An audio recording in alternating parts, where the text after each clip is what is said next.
नमस्कार सभी को मेरे YouTube चैनल योग यात्रा में आप सभी का स्वागत।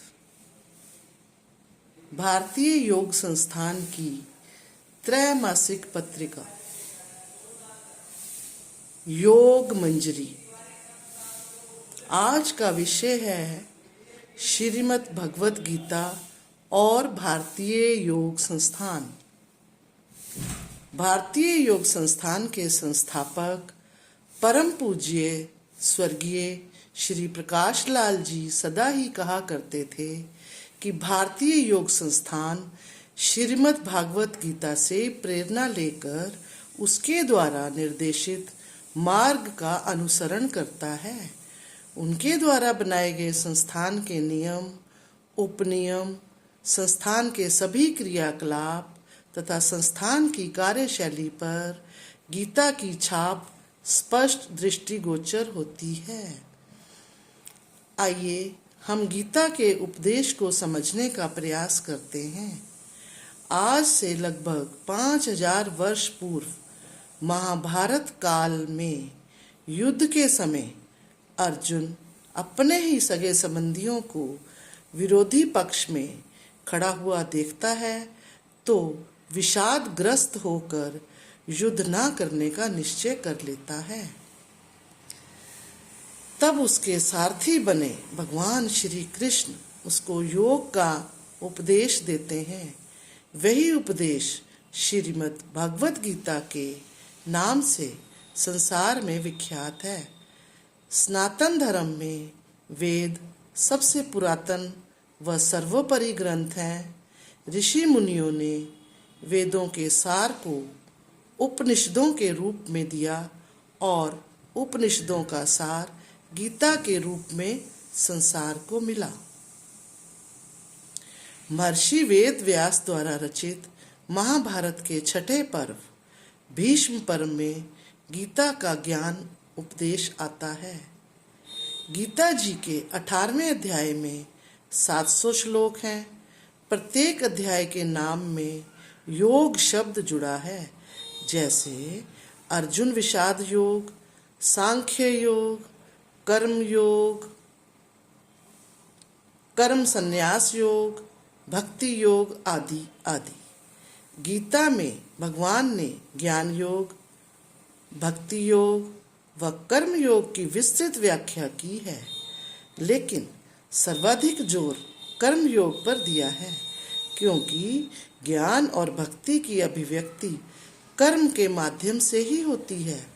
किसी व्यक्ति में कितना ज्ञान है या कितनी भक्ति है, इस बात का पता उसकी वाणी से या उसके द्वारा किए गए कार्यों से ही होता है। गीता में भगवान श्री कृष्ण ने योग की 2 परिभाषाएं दी हैं। दूसरे अध्याय में 48वें श्लोक में समत्वम योग उच्यते तथा 50वें श्लोक में योगः कर्मसु कौशलम।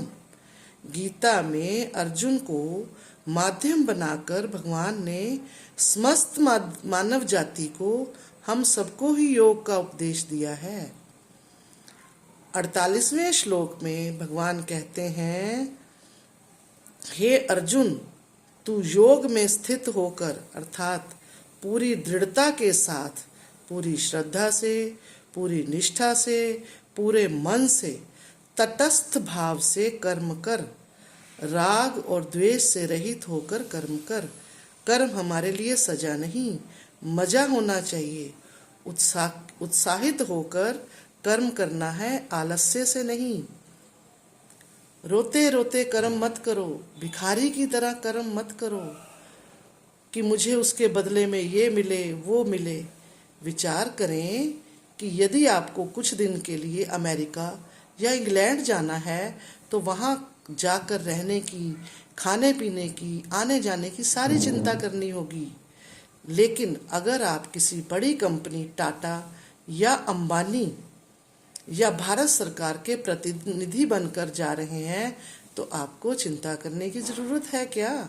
बिल्कुल नहीं। तो कर्म इस भाव के साथ करो कि भगवान ने इस कर्म के लिए मुझे चुना है, मैं उसका प्रतिनिधि हूँ, उसका काम कर रहा हूँ, उसके लिए कर रहा हूँ। सिद्धि और प्रसिद्धि, सफलता और असफलता को सम मानकर दोनों को बराबर समझकर कर्म करो, क्योंकि श्रेष्ठ जनों ने, विद्वानों ने कहा है कि समत्व ही योग है, समता ही योग है। जब कर्म ज्ञान से मुक्त होता है तो उसमें दक्षता आ जाती है। भगवान यह कह रहे हैं कि कर्म को पूरी मेहनत से, पूरी ईमानदारी से, पूरी लगन से, पूरी शिद्दत के साथ करो। जो भी मेरा नियत कर्म है, मेरा कर्तव्य कर्म है, मेरी जो भी ड्यूटी है वो मुझे पूरे शिद्दत के साथ करनी चाहिए। फिर वो चाहे ऑफिस का काम हो या घर का, चाहे हवाई जहाज चलाने का हो या रिक्शा चलाने का, चाहे व्यापार का हो या चौकीदार का, चाहे शिक्षक का हो या चिकित्सक का, उसे ज्ञान से मुक्त होकर करो। धन्यवाद। मेरी ये वीडियो आप सबको पसंद आई हो तो इसे लाइक और शेयर करें और मेरे चैनल को सब्सक्राइब करें। धन्यवाद।